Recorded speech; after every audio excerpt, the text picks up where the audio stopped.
এই সংসার ভবচক্রের মধ্যে আমরা সবাই খুব আনন্দে আছি, সবাই অনেক খুশিতে আছি, মহা উৎফুল্লে অনেকে আমাদের মধ্যে বসবাস।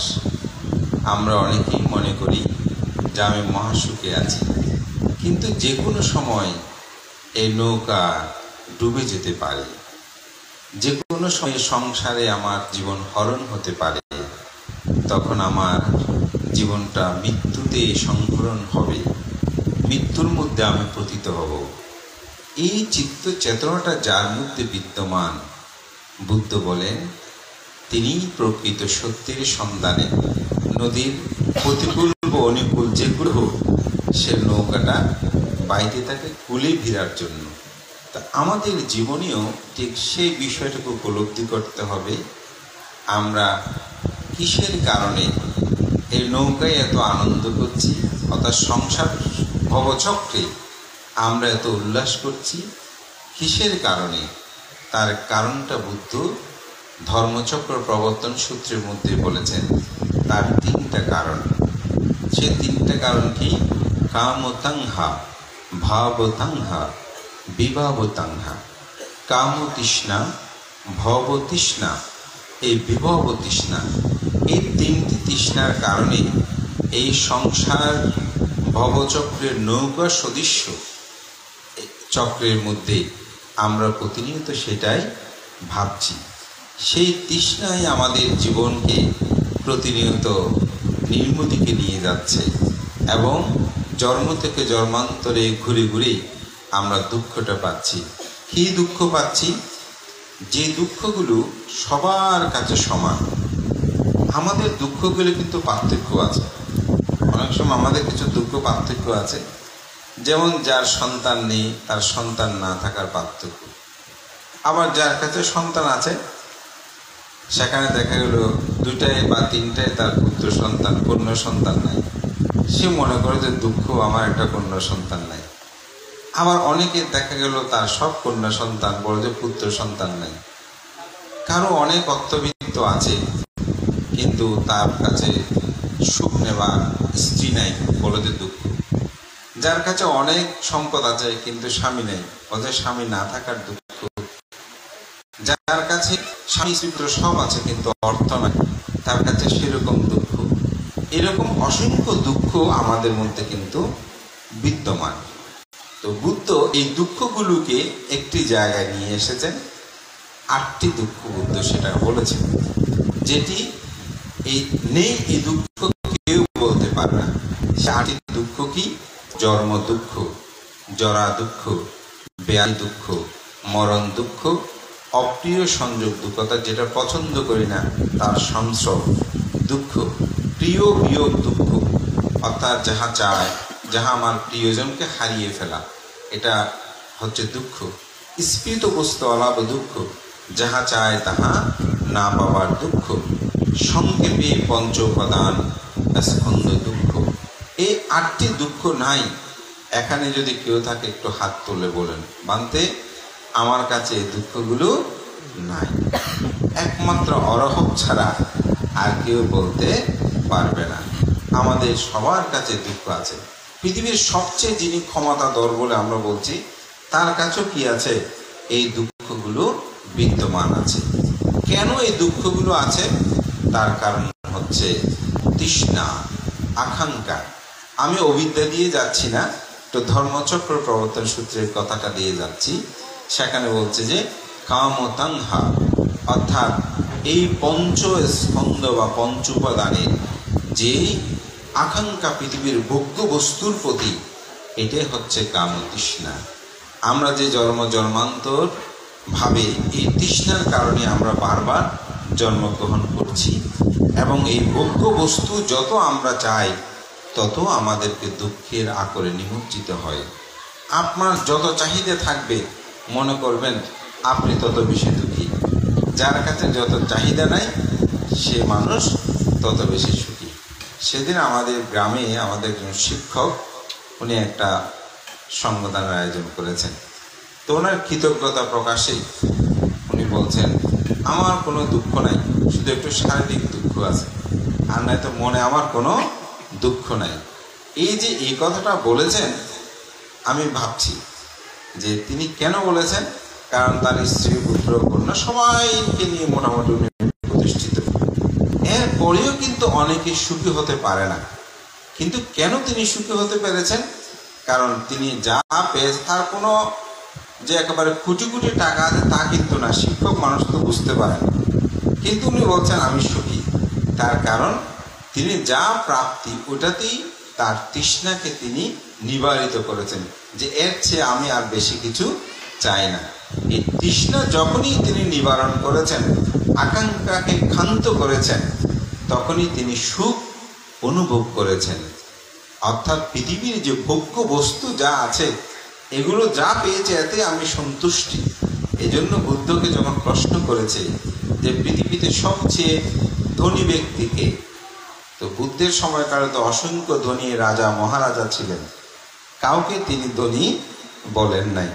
বুদ্ধ বলছেন কি, সন্তুষ্টি পারমাণ ধন, সন্তুষ্টি হচ্ছে পরম ধন। আপনি যদি সন্তুষ্টি থাকেন তাহলে আপনি সুখী হবেন। তাহলে আমার যে শিক্ষকের কথা বলছি, তিনি যখন তার প্রাপ্তিগুলোতে নিয়ে তিনি ক্ষান্ত হয়েছেন, তখন তিনি নিজেকে সুখী ভাবতে পেরেছেন। আর দেহ যে দুঃখ, এটা তো থাকবে, এটা স্বাভাবিক। এটা ক্ষান্ত হতে হলে তাকে অরহত হতে হবে। তবে তিনি যে অরহত হয়ে গেছেন তা না।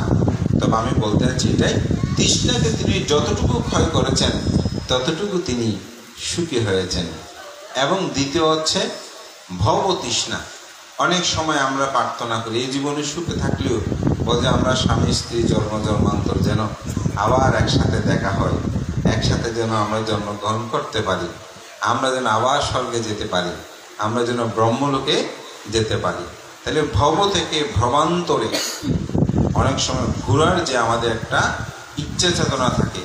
অনেকে বলিস যদি পাখি হতে পারতাম, এরকম করে ঘুরতে পারতাম। অনেকে কুকুরও হতে চায়। অবাক করার বিষয়, অনেকে কুকুরও, কিন্তু যদি কুকুর, যেমন কিছুদিন আগে একটি নিউজ দেখলাম যে জাপানের মধ্যে একজনে বাংলাদেশে প্রায় 12 কি 13 লক্ষ টাকা খরচ করে সার্জারি করে সে কুকুরের মতন হয়েছে।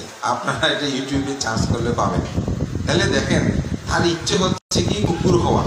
তাহলে এটা এরকম মানুষের যে ইচ্ছা, মানে জন্ম অর্থাৎ ভব থেকে ভবান্তরে বারবার জন্মগ্রহণ করা।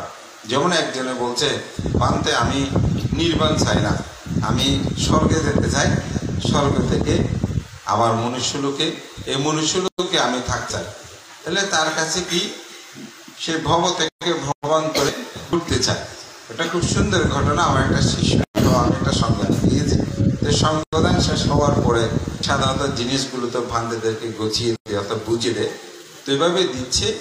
পাশে আর একটা লোক, উনি একটু ধর্ম সম্পর্কে মানে একটু চর্চা করে এরকম, তো উনি ওনাকে বলতেছে দান করলে একটু পাতনার কথা হয়, বলতে আমার মুখে মুখে বলে, তো মুখে মুখে বলছে ইদাং মে পুয়াং আশা বাক্যায় বাং হতো ইদাং মেতে নির্বাণ আসাদে, তুমি আমার আসক্ষয় হোক নির্বাণ লাভের হেতু।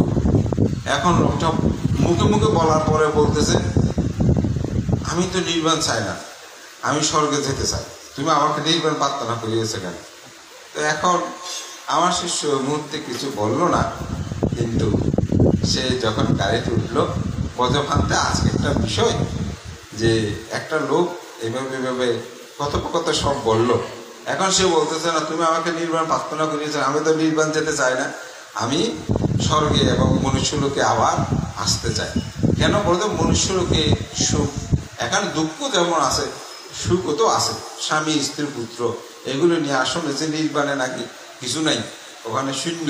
তো সুতরাং নির্বাণে কেন যাবো? এখানে ছেলে মেয়ে দুঃখ থাকলেও এখানে সুখও তো আছে, সুখও তো কম নয়।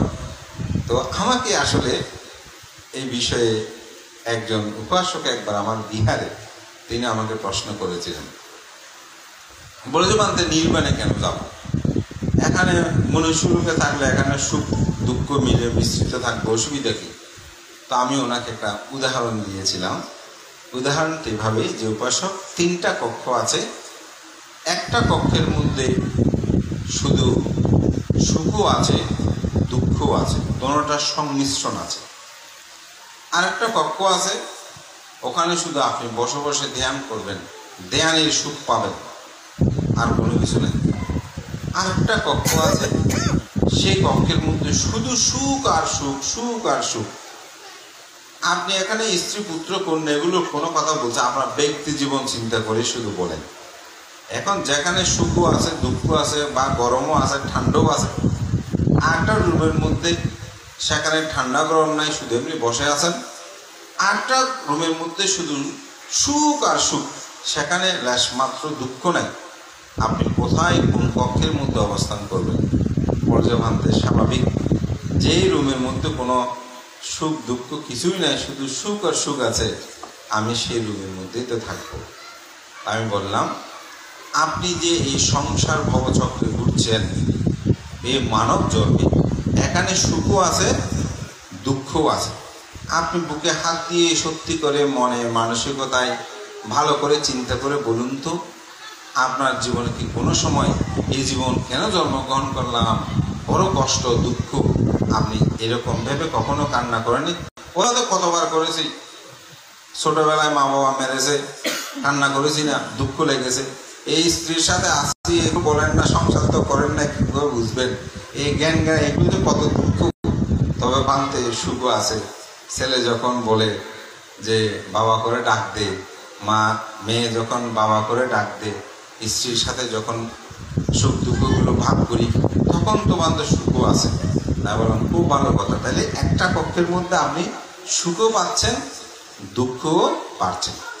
একটা কক্ষের মধ্যে আপনি শুধু বসে আছেন, ধ্যান করতেছেন, আর কোনো কিছু নেই। আরেকটা কক্ষেও যেটা বললাম, সেখানে শুধু সুখ আর সুখ। আপনি বলছেন সেই সুখের মধ্যে সেখানে যাবেন। তো বুদ্ধ সেটাকে বলেছেন নিব্বানাং পরমাং সুখাং। আপনি নির্বাণ বলে আপনি ভয় পাচ্ছেন, কিন্তু যখন আপনাকে বলছে সুখ আর সুখ, তখন ওই নির্বাণ কক্ষে আপনি যেতে যাচ্ছেন। এই নির্বাণের বিষয়টা আপনি জানেন না বিদায় আপনি এই ভবচক্রের স্ত্রী পুত্রের বিষয়টাকে অনেক বেশি আপনি গুরুত্ব দিয়ে সেটি বহন করতে চাচ্ছেন। কিন্তু আপনাকে যখন উদাহরণ দিয়ে বললাম এই কক্ষের মধ্যে শুধু সুখ আর সুখ, এখানে দুঃখ নাই, সুখ দুঃখ সুখের মিলন নাই, অর্থাৎ রাত দিন নেই, শুধু দিনকে যত প্রজ্ঞার আলোতেই শুধু আপনি আলোকিত, সে নির্বাণকে আপনি কি করেছেন? বেছে নিয়েছেন। তো আমাদের বৌদ্ধদের মূল লক্ষ্যটাই হচ্ছে কিন্তু নির্বাণ, অর্থাৎ ভব থেকে ভ্রবান্তর যদি আপনি ঘুরেন, সেখানে কি আছে? দুঃখ আছে। যেমন আপনি স্বর্গ কামনা করেন, স্বর্গের মধ্যে গেলেন, স্বর্গ থেকে চ্যুত হতে হবে না? তাহলে চ্যুতি মানে কি? দুঃখ। চ্যুতি মানে কিন্তু দুঃখ। আমাদের শ্রদ্ধেয় জিনানন্দ ভান্তে আমরা সবাই জাপান গিয়েছিলাম।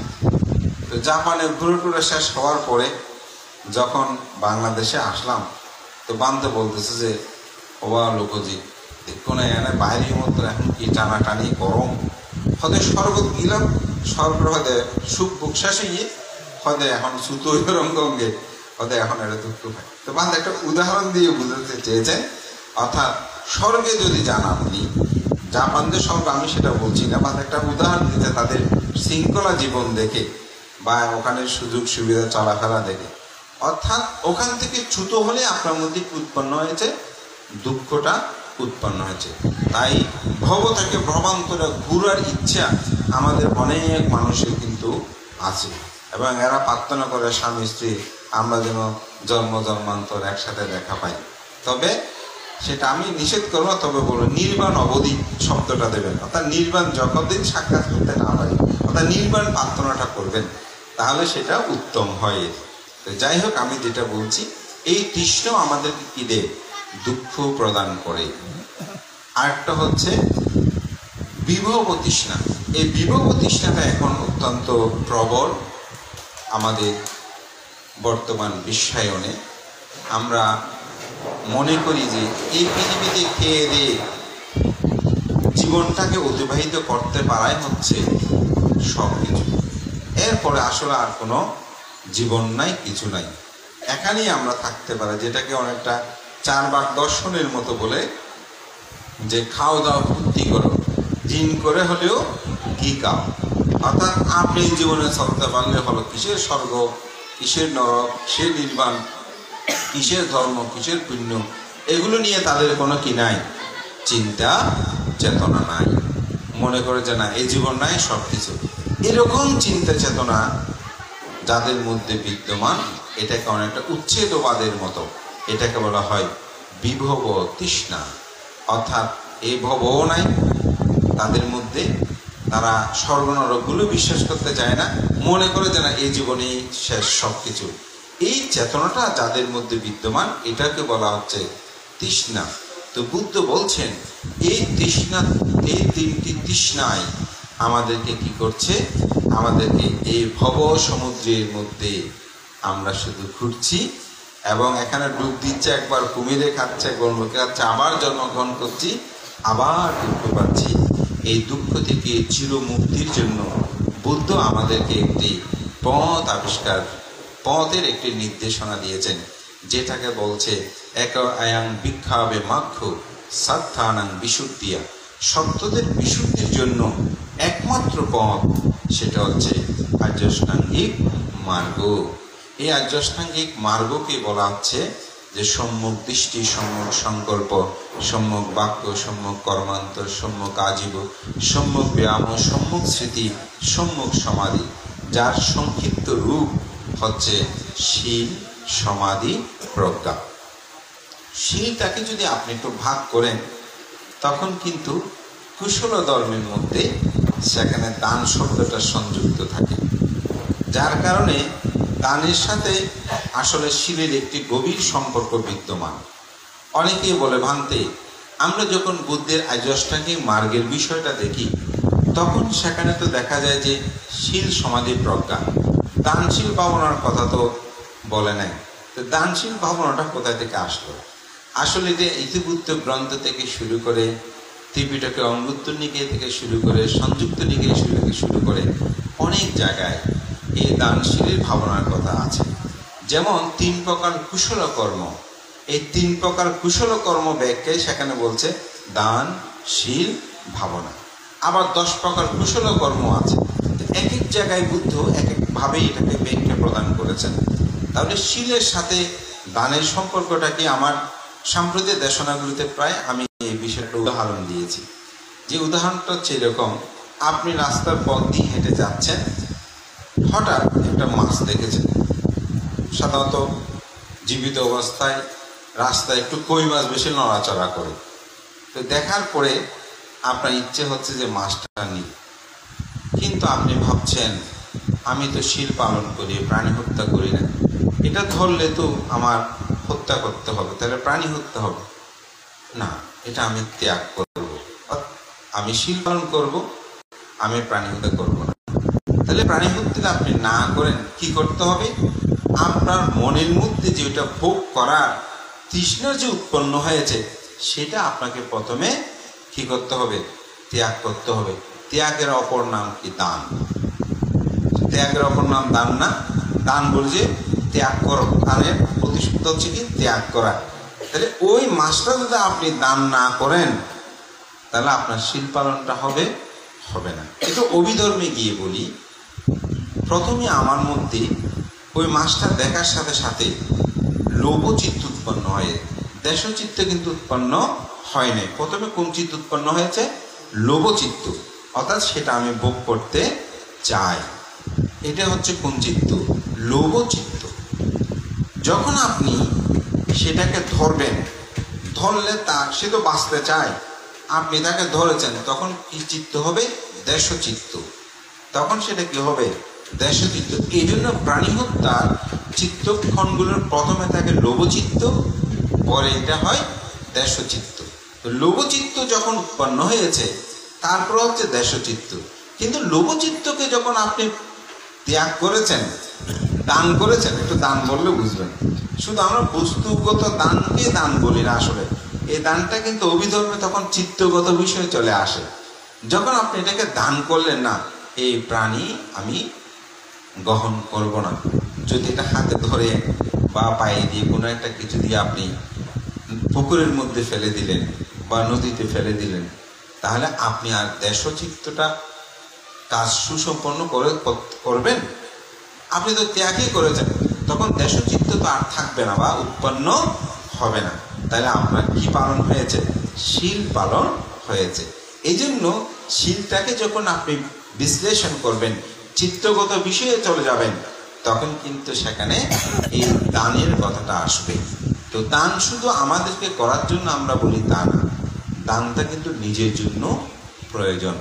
কারণ মানুষ যদি দান না করে কৃপণ হয়, সে মানুষ তার জীবন জীবিকা নির্বাহ করাটা কিন্তু খুব কঠিন। কারণ কৃপণ মানুষ কখনো সুখী হতে পারে না। কৃপণ মানুষ সবসময় তার অর্থ বিত্ত এগুলো কি করবে না করবে এগুলো নিয়ে চিন্তিত থাকে। উদাহরণ না থাকলে সে দুঃখ পায়। মৃত্যুর সময় সে ভাবে, আমার এত ধন সম্পদ, এগুলো আমি কি করব। আমি একটা প্রকৃত উদাহরণ বলছি। একজন লোক, তার অনেকগুলো টাকা পয়সা সে একটা রুমের মধ্যে বন্দি করে রুমের মধ্যে আলমিরাতে রেখেছে, ব্যাংকেও রাখেন। কেন রাখেন সে জানে।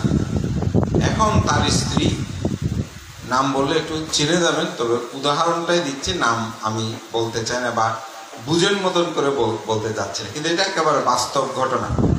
এখন স্ত্রী খুব অসুস্থ, এক বিভাগ থেকে আরেক বিভাগও বলছি না, কারণ ঘটনাটা অনেকে একটু একটু জানে। তো এখন স্ত্রী স্বাভাবিক তার স্বামীকে দেখতে চাচ্ছে, কিন্তু স্বামী ওই বিভাগে যাচ্ছে না, তার আরেকটি বিভাগ থেকে। কারণটা হচ্ছে যদি যায় এই তার টাকাগুলো কি হবে, কারণ তার রুমের মধ্যে টাকা আছে, এটা জ্ঞাতে সবাই জানে। সেটা সে তালা মেরে মেরে সবসময় 1 টাকা 2 টাকা না, পুরো আলমিরা 2-3টা আলমিরা আছে নাকি, সব আলমিরায় তার সঞ্চিত সব টাকা ব্যাংকেও রাখেনি। এখন স্ত্রীকে তিনি দেখতে যায়নি। বলতে বান্ধে কেন দেখতে যাচ্ছে না জানেন? আমি বললাম কেন? বলতে বান্ধে ওনার রুমের মধ্যে এরকম এরকম টাকা আছে, এগুলো ফেলে তিনি কোথায় বেশি দূরে যায় না, সবসময় তালা মেরে বন্দি করে রাখে। কি করে বুঝি না, আশ্চর্য ব্যাপার। অথচ বয়োবৃদ্ধ হয়ে গেছে। কিছুদিন পরে, মানে আমার সাথে কথা হওয়ার ঠিক 10-15 দিন পরে ওনার স্ত্রী মারা গেল। তার কিছুদিন পরে, কতদিন পর সেটা বলছি না, তার স্ত্রী সেই মানুষটাও মারা গেল। এবার বলুন তো তার এই অর্থগুলো কোন কাজে? এই কৃপণ হওয়ার কারণে যেই স্ত্রীর সাথে তার জীবনের বসবাস হলো, দীর্ঘ সময় সুখ দুঃখ কাটিয়েছে, স্ত্রী স্বাভাবিক মৃত্যুর পূর্বে তার স্বামীকে তো দেখতে চায়, কাছে থাকুক বা কথাবার্তা আছে, কিন্তু তিনি গেলেন না। স্ত্রীও মারা গেল, তার কিছুদিন পর, বেশি দিন হয়, সেও মারা গেল। এই টাকাগুলো কি করলো? যদি তিনি ত্যাগী হতেন তাহলে তিনি ভাবতেন টাকা পয়সার চেয়েও আমার স্ত্রী, আমার পুত্র, আমার পরিবার আমার কাছে অনেক বড়। তা আপনারা শুধু অনেকে মনে করেন যে দানটা আমাদের জন্য করেন না, এটা হচ্ছে নিঃস্বার্থ ত্যাগের চেতনাটা নিজেদের মধ্যে জাগ্রত হওয়া। বুদ্ধ যে মহান ভিক্ষু সংঘকে দান করলে বেশি পুণ্য হয়, প্রতিগ্রাহক সম্পত্তিটা উত্তম, এটা কেন বলেছেন? তার একটা কারণ আছে। কারণ আপনি ভাইকে দেন, বোনকে দেন, আত্মীয় স্বজনকে দেন, এখানে একটা সত্য যুক্ত থাকে। কি সত্য যুক্ত থাকে? যে আমার আপদ বিপদে তারা আমাকেও সাহায্য করবে।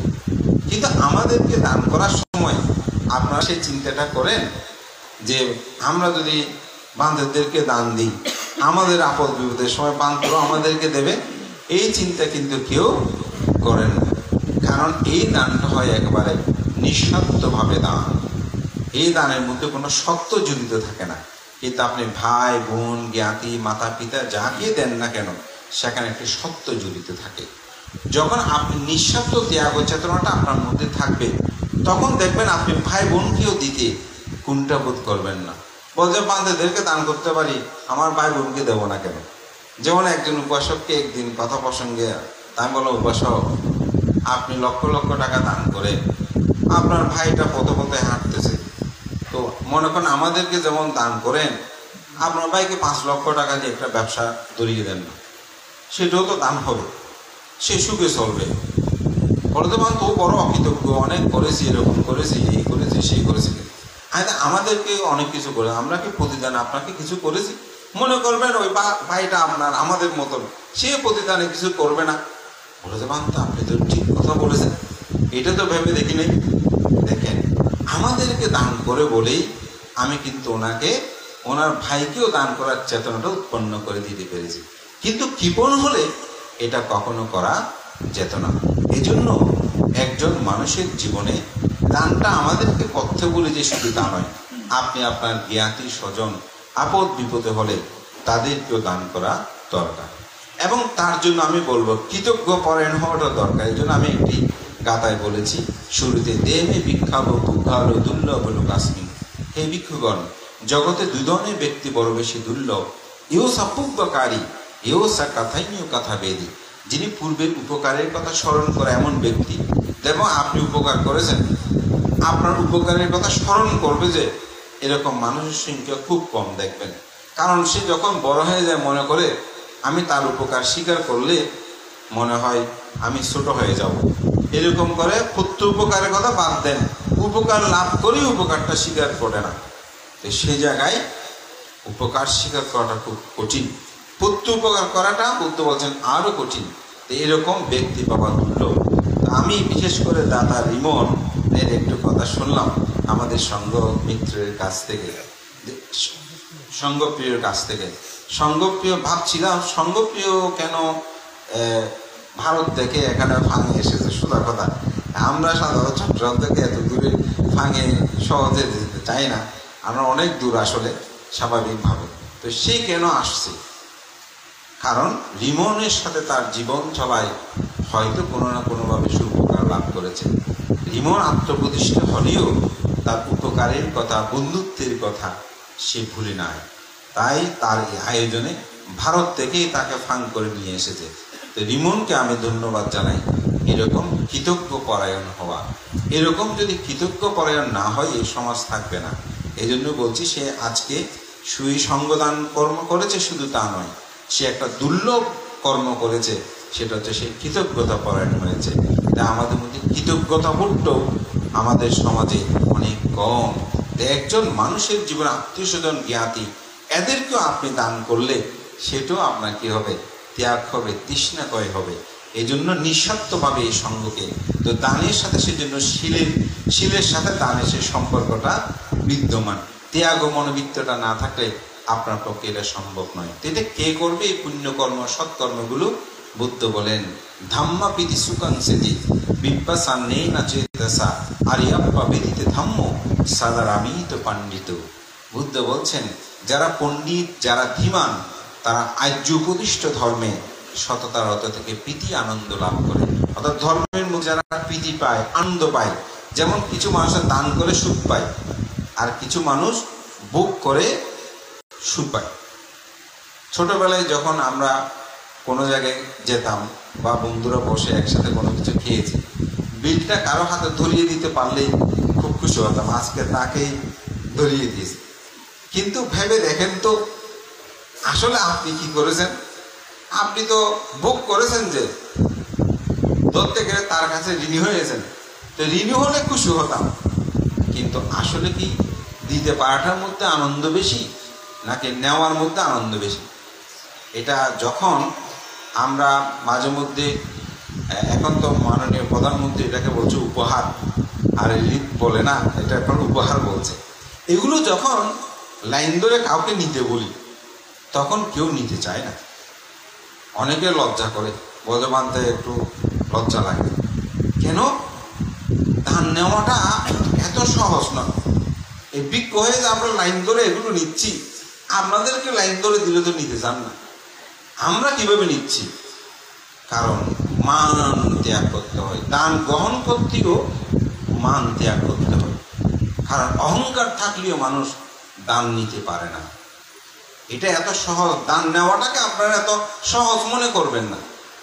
আপনারা নেবেন কিনা বলেন এভাবে বসে, যদি বলেছেন আপনাদেরকে এরকম দিয়ে বলে হ্যাঁ আমার কি কম আছে, আমার মতো আমি চলতে পারি, তাহলে দান গ্রহণ করতেও মান ত্যাগ করতে হয়। এই জন্য করণীয় মেত্ত সূত্রে বলছে কারণীয় মাত্তা কুসরে না ইয়ান্তাং সন্তাং পদাং আবিসা সাক্ষ্য উজুসা সৌজসা সবার সস্সমধু অনাদিমানি। বুদ্ধ বলছেন নির্বাণ লাভিচ্ছুক ব্যক্তির করণীয় কর্তব্য, তিনি সক্ষম, সরল, অতি সরল, কোমল এবং অভিমান শূন্য হবেন। এই অভিমানটা, অহংকারটা ত্যাগ করতে পারলেই বিজ্ঞ শ্রমণ হওয়া যায়, এমনি হওয়া যায় না। দেখেন না আমাদেরকে কত গালিমন্দ করে, এই বসে বসে খাই। আপনারাও মাঝে মধ্যে স্বামী স্ত্রীরাও বলেন বান্ত এসে বসে বসে খাও। তাহলে আমাদেরকে কত জায়গায় আপনারা কত কিছু বলেন, আমরা এগুলো কিন্তু কিছুই মাথায় দিই না। কেন? কারণ আমাদের মান অহংকার এটি পরিত্যাগ করে আমাদেরকে চলতে হয়। সেজন্য দান গ্রহণ করাটা এত সহজ মনে করবেন না। আমি সেটা ভাবি। কিছুদিন আগে আমি 10 জনকে দিয়েছি একবারে, প্রায় জনপ্রতি সম্ভবত 2-3 হাজার টাকার উপরে হবে। তো ওদেরকে দেওয়ার সময় বলছি এখন যারা পাঠিয়েছেন তাদেরকে তো একটু ছবি পাঠাতে হবে। তো আমি বলতে আচ্ছা মুখ দেখা তাদের মতো তোলেন, কারণ ওরা বলবে যেগুলো আমরা ঠিক মতো দিয়েছি কিনা। ইউসিবি একটা ব্যাংক থেকে দিয়েছে আমাদের পাশে, ওনাদের একটা বিশাল ভূমি আছে। তো তারা প্রায় সময় ঈদ উপলক্ষে এই উপহার সামগ্রীগুলো পাঠায়। তাই বললাম, তখন দেখি সবাই খুব খুশি মনে নিচ্ছি, কিন্তু ছবি তুলতে বললে সবাই একটু লজ্জাবোধ করে। তাহলে দান গ্রহণ করতেও মানহীন হতে হয়। এই জন্য বুদ্ধ বলছেন যে আপনি যখন দানটা করবেন তখন কিন্তু ত্যাগ ও চিত্ত চেতনায় সেই কর্মটা সম্পাদ হবে, সেটা যথার্থ হবে।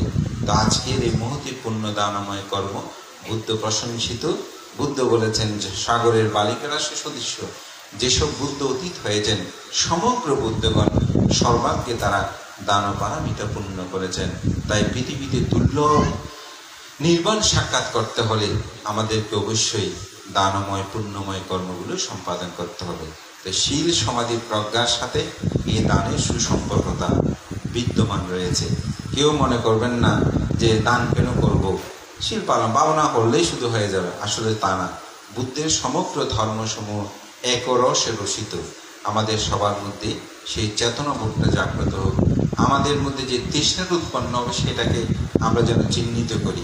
আমি অনেক কিছু করতে চাই, তখন ভাববেন পঞ্চকাম বিমূঢ়তা, আমার তো কাম তৃষ্ণা উৎপন্ন হয়েছে, এটাকে আমি ত্যাগ করবো। আমার ইচ্ছা হচ্ছে জন্মান্তর যেন এরকম হয়, আবার যেন আসি। বলবেন ও এটা তো বিভব তৃষ্ণা, এই তৃষ্ণা আমি চাই না, এটা ত্যাগ করব। আমি তো এই ধর্মপুণ্য কোনো কিছু না, এগুলো করলে কি হবে? তখন এই চিন্তা যখন আসবে আপনার মনের মধ্যে, না এটা তো আমার বিভব তৃষ্ণা উৎপন্ন হয়েছে। সুতরাং এই কাম তৃষ্ণা, ভব তৃষ্ণা, এই বিভব তৃষ্ণাগুলোকে ছেদন করার একমাত্র পথের মধ্যেই পড়ে শীল সমাধি প্রজ্ঞা। এটার আচরণে আমাদের জীবন যেন সার্থক হয়। মহান সঙ্গের প্রতি বন্দনা। বিশেষ করে এই পরিবারের পক্ষ থেকে আমার একেবারে ভিক্ষু জীবনের শুরু থেকে এখানে বিকাশ বাবু আছেন। অনেক ধর্মীয় অনেক বিষয় আমাদের সাথে চাঁদগাঁও থাকতেন, পরবর্তী ঢাকাতে গেছেন। তো তিনি সবাই পরিবারে গিয়ে ফান করে নিয়ে আজকে যে সুন্দর আয়োজন দেখে আমি অত্যন্ত প্রীত আনন্দ অনুভব করছি। আপনাদের সবার প্রতি মঙ্গল চিত্তে পুণ্যদান করছি এবং সবার কাছে এই কথাটাই বলবো যে আমাদের লিমন আজকে যে তার কৃতজ্ঞতা প্রকাশের এইগুলো থেকে যেন আমরা শিক্ষা গ্রহণ করি। আমরা একদিনই নির্বাণ পাবো সেটা আমি বলবো না, তবে পর্যায়ক্রমে আমাদের করণীয় কর্তব্যগুলো যখন আমরা সম্পাদন করব, দেখবেন একটি সময় অবশ্যই আমরা সেই নির্বাণ সাক্ষাৎ করতে পারবো। এটি অনেক দূরে সেটা নয়। বুদ্ধ অঙ্গুত্তনিকের মধ্যে বলেছেন, হে ভিক্ষুগণ, যখন তুরিত পরিমাণ সময়ে কেউ মৈত্রী ভাবনাও করে, আমি বলি নির্বাণ তার থেকে বেশি দূরে নয়, অর্থাৎ তার কাছে নির্বাণটা অতি কাছে। তাই আমরা তো প্রতিনিয়ত পুণ্যকর্ম করি, সৎকর্ম করি, সেই সৎ চিন্তা চেতনা আমাদের সবার অন্তর জগতের মধ্যে জাগ্রত হোক। মাননীয় সভাপতির প্রতি কৃতজ্ঞতা জানাচ্ছি, ভান্তে আমাকে দীর্ঘ সময় দান করেছেন ধর্মদানের জন্য। মহান সঙ্গকে বন্দনা জানি। আপনাদের সকলের উদ্যোক্তা শ্রীবৃদ্ধি কামনা করে এই প্রত্যয় আমি শুধু করব। আপনারা সকাল সন্ধ্যা একটু দুবেলা বন্দনা করবেন। আমাদের প্রজন্ম ছেলে মেয়েদেরকে সকাল সন্ধ্যা দুবেলা বন্দনা করাবেন। পরিবারের মধ্যে অন্তর্পক্ষে পঞ্চশীলতা সবাই প্রতিপালন করবেন। দেখবেন বুদ্ধের ধর্মের সুমনে লাভ করতে পারবেন। তাই প্রখ্যাত গবেষক রিস ডেভিড বলেছেন, পৃথিবীতে অন্যান্য ধর্মের ফলগুলো পাওয়া যায় মৃত্যুর পরে, কিন্তু বুদ্ধ ধর্ম এমন একটি ধর্ম যার ফল আপনি ইহ জীবনে লাভ করতে পারবেন। যেমন কেউ সদাপত্তি সবিতাগামী অনাগামী অরহত হলে এগুলো ইহ জীবনে আপনি তার ফল পাবেন, মৃত্যুর পরে আপনাকে যেতে হবে না। তাই এমন একটি দুর্লভ ধর্ম লাভ করে আমরা যেন আচরণের মাধ্যমে তার ফলটি ইহ জীবনে লাভ করতে পারি, এই প্রচেষ্টা সবার মধ্যে উদ্রেক হোক, এই প্রত্যয় ব্যক্ত করে মহান সঙ্গকে বন্দনা জানিয়ে আপনাদের সকলের উদ্যোক্তা শ্রীবৃদ্ধি কামনা করে পরিবারের আয়োজক সহ তাদের জ্ঞাতিগণ সকলের সুখ কামনা করে আমার নাতি দীর্ঘ ধর্মকথা এখানে শেষ করছি। জগতের সকল প্রাণী সুখী হোক।